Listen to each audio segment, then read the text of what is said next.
உங்க எல்லாருக்குமே விஷயம் தெரிஞ்சிருக்கும். பிரியாணி மேனை வந்து அரெஸ்ட் பண்ணிட்டாங்க. ரீசன் என்ன தெரியுமா? டெய்லர் அக்கா வந்து அபியூசிவா பேசிட்டாரு. அது மட்டும் இல்லாம செம்மொழி பூங்கா இருக்குல்ல, அந்த பூங்கால வர பப்ளிக் எல்லாருமே பார்த்தீங்கன்னா, பெண்கள் எல்லாரும் ரொம்ப கொச்சையா பேசியிருக்காரு. ஸோ அந்த ஒரு ரீசனுக்காக அவர் அரெஸ்ட் பண்றோம் அப்படின்ற மாரி அரெஸ்ட் பண்ணிட்டாங்க. டிஎம்கேவோட கைக்கூலி யூடியூபர்ஸ் இருக்காங்கல்ல, அவங்கள வந்து அட்டாக் பண்ணி யாரெல்லாம் பேசுறாங்களோ அவங்களையும் இமிடியேட்டா அரெஸ்ட் பண்ணிடுவாங்க. அது மட்டும் இதுலேருந்து கிளீனா புரியுதுங்க.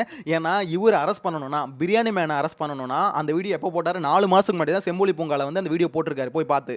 ஸோ அதுக்கு வந்து அப்பயே அரெஸ்ட் பண்ணிருக்கும். இப்போ தான் போலீஸ் டிபார்ட்மெண்ட் ஏதோ கோமாலேருந்து எந்திரிச்ச மாரி, இப்போ வந்து சடனா பார்த்தீங்கன்னா அவர் அரெஸ்ட் பண்றாங்க.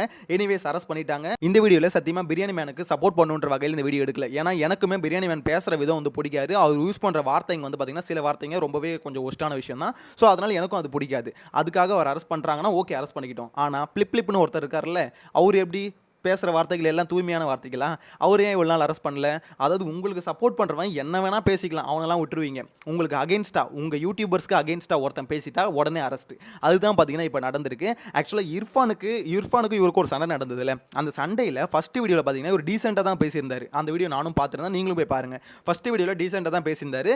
இர்ஃபான் பிரதர் அப்படின்ற மாதிரி தான் பேசியிருந்தாரு. ஸோ இதுக்கு ரிப்ளை வந்து இர்ஃபான் ஒரு வீடியோ போட்டிருந்தாருல, அதுல இர்ஃபான் பாத்தீங்கன்னா அசிங்கமான வார்த்தை வந்து பேசியிருந்தாரு. ஸோ அதுக்கப்புறம் ஒரு வீடியோ போட்டிருந்தார் பிரியாணி மேன்.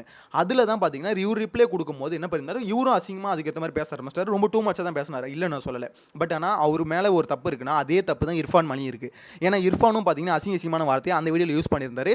ஸோ 2 பேர் மேலே தப்பு இருக்குன்னு வச்சுக்கோங்களேன். இந்த பக்கம் டெய்லர் அக்க வீடியோவில் பார்த்தீங்கன்னா வெறும் டெய்லரிங்காக மட்டும் இந்த வீடியோஸ்லாம் மேக் பண்ணல. ஏன்னா டெய்லரிங்கை ஃபோக்கஸ் பண்ணி அவங்கள பார்க்கல, அவங்கள வந்து பார்த்தீங்கன்னா வேற ஒரு விஷயத்தை ஃபோக்கஸ் பண்ணி தான் பார்க்குறாங்க அப்படின்ற மாதிரி சொல்லியிருந்தாரு. இதை வந்து பிரியாணி மேன் மட்டும் தான் சொன்னாரா அப்படின்னு பார்த்தீங்கன்னா இல்லை. அந்த டெய்லர் அக்கா அவங்களோட கமெண்ட் செக்ஷன்ல போய் பாத்தீங்கன்னா எல்லாம் என்ன மாதிரிலாம் கமெண்ட் பண்றாங்க அப்படின்னு பார்த்தாலே எல்லாருக்குமே கண்டிப்பா தெரியும். அது மட்டும் இல்லாம ஏ2டி இருக்காருல்ல, அவரு மதன் கௌரி அவரோட யூடியூப் சேனல்ல ஒரு வீடியோல வந்து பேசும்போது சொன்னாரு, நீங்க ஃபிட் செக் பண்ணிருக்கீங்களா? ஏன்னா ஃபிட் செக் பண்றதெல்லாம் டெய்லர் அக்கா ரொம்பவே ஃபேமஸ் அப்படின்ற மாதிரி இவரே சொல்லியிருக்காரு. யாரு? ஏ2டியே சொல்லியிருக்காரு. அப்ப ஏ2டி என்ன சொல்றாரு? ஃபிட் செக் பண்றதுல தான் டெய்லர் அக்கா ஃபேமஸ், டெய்லரிங்ல இல்ல. கரெக்டா?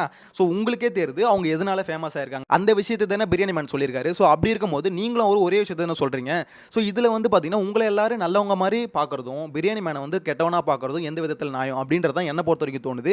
ஏன்னா இப்போ அவர் அரெஸ்ட் பண்ணிட்டாங்க. எனிவேஸ் போலீஸ் டிபார்ட்மெண்ட் ஆக்ஷன் எடுத்து இப்போ அரெஸ்ட் பண்ணிட்டாங்கன்னு வச்சுக்கோங்களேன். ஆனால் இந்த அரெஸ்ட்டுக்கு காரணம் யார்? அதாவது இப்போ உண்மையிலே இதுதான் காரணமாக இருந்தால் எப்பயும் அரெஸ்ட் பண்ணியிருக்கணும்.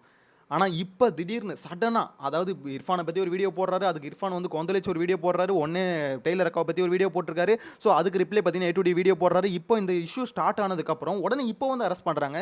ஸோ இப்போ யார் சொல்லி இந்த அரெஸ்ட் நடக்குது அப்படின்னு ஒரு கேள்வி வருதுல்ல. ஸோ இந்த கேள்வி தான் பார்த்தீங்கன்னா எனக்கு வந்ததுங்க. ஆக்சுவலாக பார்த்தீங்கன்னா இதில் உள்ளே இறங்கி வேலை செய்கிறது யார் அப்படின்னு பார்க்கும்போது டிஎம்கேவோட ஐடி விங். ஏன்னா பிரியாணி மேனோட கமெண்ட்ஸில் போய் பார்க்கும்போதே தெரியுது, இந்த அளவுக்கு நெகட்டிவ் கமெண்ட்ஸ் ஒருத்தனுக்கு வருதுன்னா கண்டிப்பாக ஐடி விங் இந்த மாதிரி ஏதாவது ஒரு டீம் உள்ளே இறங்கினா மட்டும்தான் இந்த அளவுக்கு ஒருத்தனை கமெண்ட்ஸ் வந்து போட்டு தாக்க முடியும். ஒரு இண்டிவிஜுவலுக்கு எதிராக ஒரு ஐடி விங் களம் வந்துச்சுன்னு வச்சுக்கோங்களேன், தாங்கவே முடியாது. ஸோ அதுதான் பார்த்தீங்கன்னா பிரியாணி மேன் நடந்திருக்கு.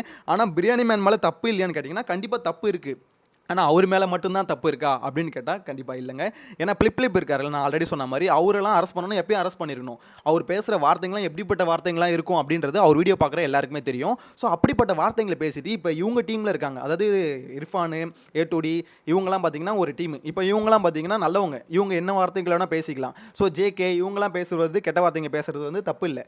ஆக்சுவலாக பேசுறதுனா 2 பேர் பேசுறதும் தப்பு தானே. ஸோ அப்போ அரெஸ்ட் பண்ணுறதுனா பொதுவாக அப்போ அவர் வந்து எவ்வளோ மோசமான வார்த்தைகளை பிளிப் யூஸ் பண்ணியிருக்காரு அப்படின்றது இப்போ என்னால் வீடியோவில் கூட ஆட் பண்ண முடியாது. ஏன்னா அவ்வளோ ஒஸ்டான வார்த்தைகளை அவர் பேசியிருக்காரு. ஓகே, இப்போ பிளிப் பேசுகிற ஆடியோலாம் ட்விட்டரில் பார்த்தீங்கன்னா ட்ரெண்ட் ஆகிட்டு இருக்கு. போலீஸ் டிபார்ட்மெண்ட் தேடினால ஈஸியாக கிடைக்கும், தேடக்கூட வேணாம். ஏன்னா இப்போ அந்த அளவுக்கு ட்ரெண்டிங்கில் இருக்கு. ஸோ இப்போ பிளிப் மேலே ஆக்ஷன் எடுப்பீங்களா அப்படின்ற ஒரு கேள்வி வருதுல்ல. ஏன்னா இவர் அரெஸ்ட் பண்ணுவீங்களா இந்த மாதிரி பெண்களை தப்பாக பேசிட்டாரு அப்படின்ற மாதிரி. ஸோ இப்போ அவர் என்ன சொல்லுவீங்க? அவர் எவ்வளோ ஒஸ்டான அந்த இப்போ ஒரு ஆடியோ வந்து ட்ரெண்ட் ஆகிட்டு இருக்குங்க, பிளிப் பேசுறது வீடியோவோட சேர்த்து தான் சொல்கிறேன். ஸோ அதெல்லாம் பார்க்கும்போது எவ்வளோ ஒஸ்டான ஒரு வார்த்தையை வந்து அவர் யூஸ் பண்ணியிருக்காரு அப்படின்னும் போது ரீசனே இல்லாமல் யூஸ் பண்ணியிருக்காரு. இதுக்கெல்லாம் பிளிப்பை எப்பயும் அரெஸ்ட் பண்ணியிருக்கணும். ஆனால் அதெல்லாம் பார்த்தீங்கன்னா இந்த போலீஸ் டிபார்ட்மெண்ட் அரெஸ்ட் பண்ணல. யார் டிஎம்கேக்கு அகைன்ஸ்டா பேசுறாங்களோ, இல்ல யார் டிஎம்கேவை சப்போர்ட் பண்ற யூடியூபர்ஸ் அகைன்ஸ்டா பேசுறாங்களோ அவங்கள மட்டும் பார்த்தீங்கன்னா இமிடியேட் அரெஸ்ட். இதுதான் பார்த்தீங்கன்னா போலீஸ் டிபார்ட்மெண்ட்டோட தாரக மந்திரமா இருக்கு. கொலை பண்றான்ல அவன் கூட இவ்வளவு சீக்கிரமா அவனை கூட பார்த்தீங்கன்னா பிளான் பண்ணி ஸ்கெட்ச் போட்டுலாம் அரெஸ்ட் பண்ண மாட்டாங்க இமிடியேட்டா. ஆனா இந்த மாதிரி ஆளுங்க இருக்காங்களா யூடியூபர்ஸ், இவங்கள பார்த்தீங்கன்னா டக்குன்னு தூக்கிட்டு இருக்காங்க. போலீஸ் டிபார்ட்மெண்ட்டோட அந்த ஒரு ஆர்வம் இருக்குல்ல, அது இங்க தான் பார்த்தீங்கன்னா பயங்கரமா எல்லா மக்களுக்கும் தெரிய வருது. ஆக்சுவலாக நான் பேசுறது வந்து சில பேருக்கு வந்து ரொம்பவே காண்டா இருக்கும். யாருக்கு யாருக்குன்னா இர்ஃபானை சப்போர்ட் பண்ணுறவங்களுக்கும் A2Dக்கு சப்போர்ட் பண்ணுறவங்களுக்கும். ஆக்சுவலாக பிரியாணி மேன் பண்ணுறது தப்பு தான். ஏன்னா ஒஸ்ட்டான வார்த்தைகளை யூஸ் பண்ணக்கூடாது, ரொம்பவே தப்பு தான், எனக்கும் பிடிக்காது. ஆனால் அதுக்குன்னு பிளிப் பேசுகிறாருல, அவர் பேசுறதும் தப்பு தானே, அவர் அரெஸ்ட் பண்ணியிருக்கணும்ல. அப்போ அவர் எதுக்கு அரெஸ்ட் பண்ணல அப்படின்ற ஒரு கேள்வி எல்லாருக்கும் வருதுல்ல. அதே மாதிரி பார்த்தீங்கன்னா இப்போ சடனாக A2D நந்தா எதுக்கு இவரை தாக்கி ஒரு வீடியோ போடணும், இவ்வளோ நாள் அந்த டைலர் அக்கா வீடியோ போட்டு பார்த்தீங்கன்னா 1 மந்த் ஆகுது. ஸோ இப்போ வந்து பார்த்தீங்கன்னா சடனாக ஒரு வீடியோ இறக்குறாரு, யாருன்னா இவர் அடிக்கணும்னு சொல்லிட்டு. இர்ஃபானை டச் பண்ணதுக்கு அப்புறம் தான் இந்த இஷ்யூ பெருசாகுது, இமிடியேட்டாக இப்போ அரெஸ்ட். ஸோ இதில் இன்ஃப்ளூயன்ஸ் இல்லை அப்படின்றத நீங்கள் நம்புவீங்களா? இர்ஃபானை ஒருத்தவங்க டச் பண்ணுறாங்க, உடனே இந்த இஷ்யூ பெருசாகுது. நார்மலாக பெரிய யூடியூபர் டச் பண்ணால் பெருசாகுதுன்னு வச்சுக்கோங்களேன். 4 மாதத்துக்கு முன்னாடி போட்ட ஒரு வீடியோ, அந்த வீடியோவுக்கு பார்த்தீங்கன்னா இப்போ போலீஸ் டிபார்ட்மெண்ட் இமிடியேட்டாக ஆக்ஷன் எடுக்குது. இர்ஃபானை டச் பண்ணுறாங்க, போலீஸ் டிபார்ட்மெண்ட் ஆக்ஷன் எடுக்குது. ஸோ இப்போ இதுலேருந்து என்ன தான் அப்போ நடக்குது அப்படின்றத கிளியராக புரிஞ்சிக்க முடியுது. ஸோ இதை பற்றின உங்களோட கருத்தை மறக்காமல் கமெண்ட்டில் மென்ஷன் பண்ணுங்கள். என்னை பொறுத்த வரைக்கும் போலீஸ் டிபார்ட்மெண்ட் நியாயமாக இருக்கணும் அப்படின்றது என்னோட கருத்தாக இருக்குது. உங்களோட கருத்து கமெண்ட்டில் மென்ஷன் பண்ணுங்கள். நெக்ஸ்ட் வீடியோவில் மீட் பண்ணலாம். Bye by.